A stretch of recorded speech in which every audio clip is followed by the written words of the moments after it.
Well, maybe a non-issue, but it's certainly a talking point and has been all week long. From your perspective, what did you think of, well, not his particular comments, because he's been harping on this playmaker / backup point guard thing for well over a month now. What do you make of LeBron going public with his pleas to management to bring in somebody? Seems like there's a lot of going public in the NBA these days. Yeah, I'm a little surprised. I'm a little surprised at that. And look, I understand. I mean, look, you get rid of, Dellavedova signs with Milwaukee. You lose Mozgov.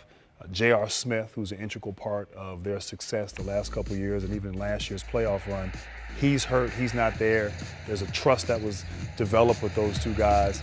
And so you haven't really replaced them. And I think in large part now LeBron is having to do more, to do more as a playmaker. He's played 7 long seasons. That second unit now, you need either Kyrie or LeBron out on the court, and you can't let a second backup point guard run the show. So I understand his frustration. But nobody really cares. I mean, you're LeBron James, you're the defending champion. No one thinks that, you're going to complain about a role player, and that's the reason why you're not playing well. But I will say this. They've lost 3 in a row. They lost, 6 out of their last 8 games. Their defensive efficiency is down. They're allowing more fast break points. They're not rebounding as well. They're turning the ball. So a lot of these, it's not just because of a backup point guard. No. You wonder, are they a little tired mentally?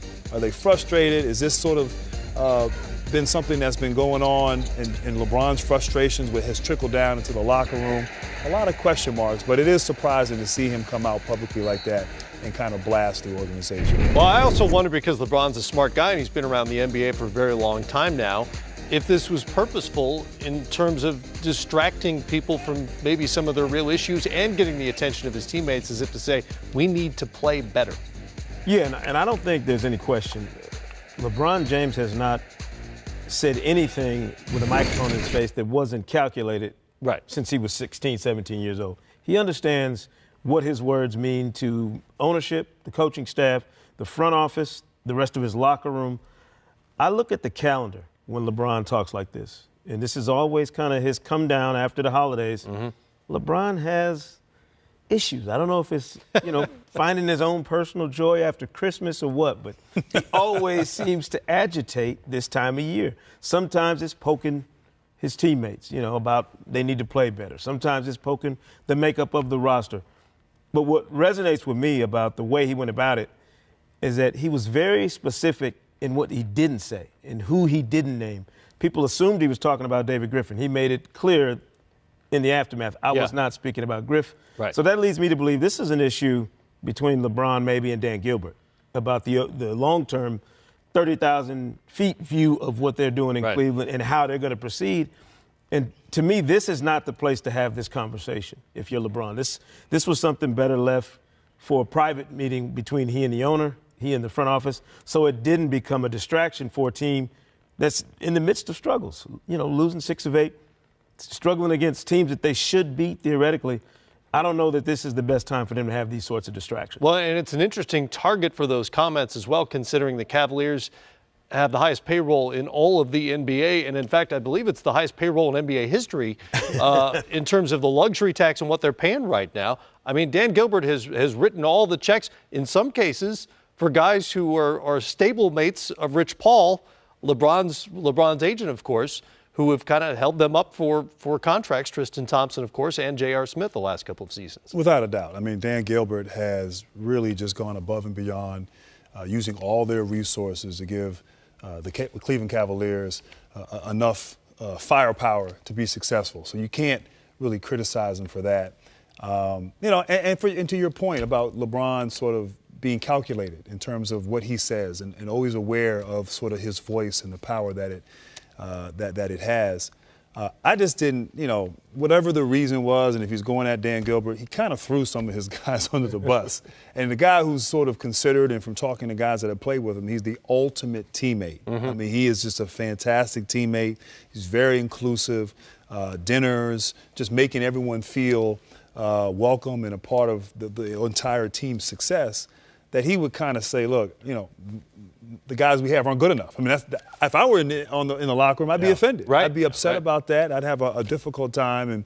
And so, you might be right. Maybe, look, what do you buy a guy like LeBron James for Christmas?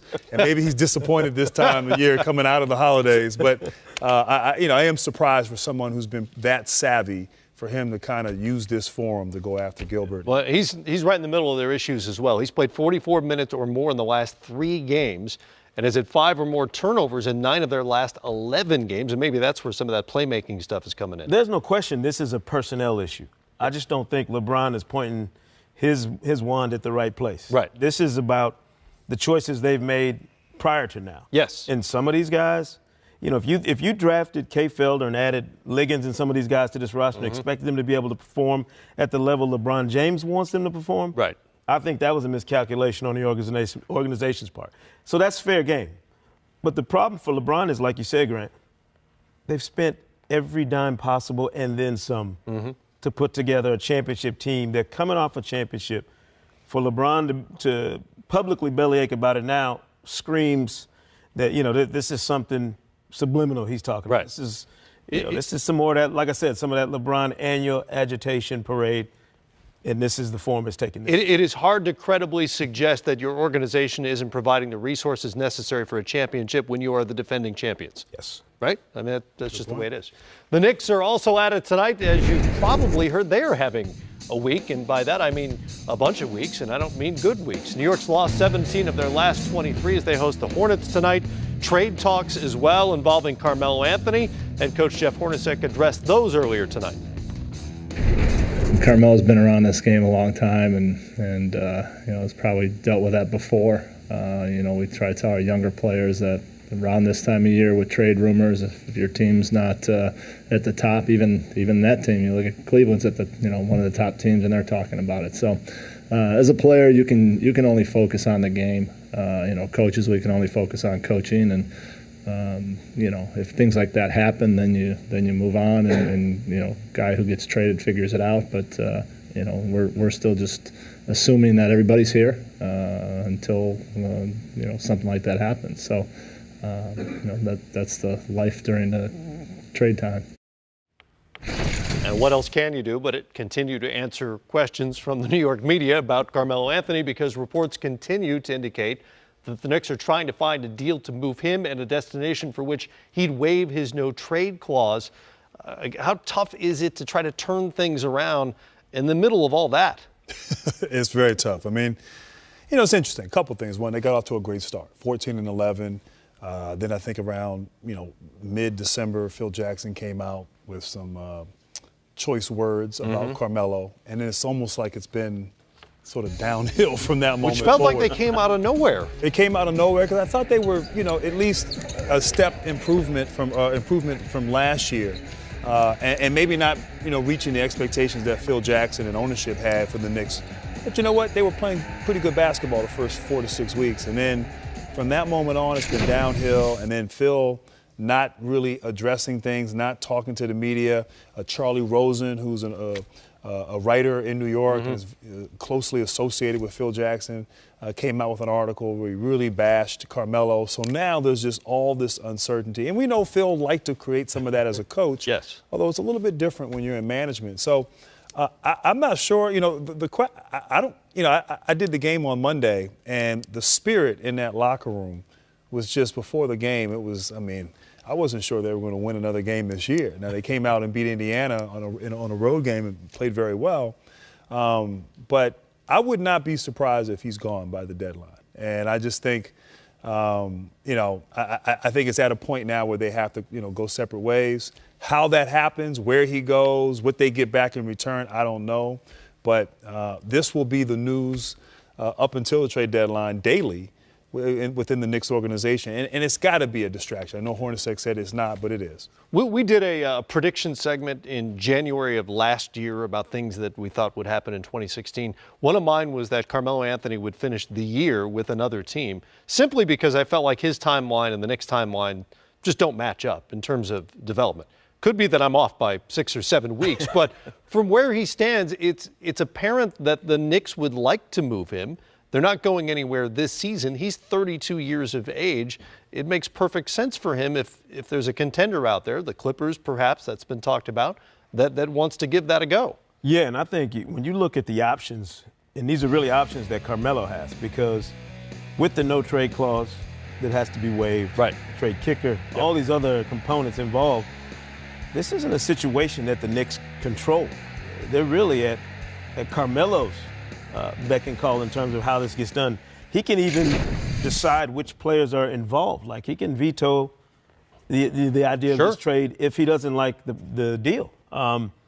That puts you in a very precarious position if you're Jeff Hornacek. I said this the night Derrick Rose didn't show up for the game, without anybody knowing where he was. Jeff Hornacek has been the guy who's been put repeatedly in a really tough situation, trying to coach this team, trying to manage all of the other moving parts that are going on around this team. Now you have the Carmelo drama that will rage on, as Grant said, until the February 23rd trade deadline. I almost feel like you have to find a solution to this if you want to take the step that the Knicks are trying to take, which is they want to build around Kristaps Porzingis. And I think everybody understands that. So now it becomes a mission of finding the right pieces to put around him to further this cause and to get Carmelo out of town with the least amount of extra drama, on top of what we already have. Easier said than done, it would seem.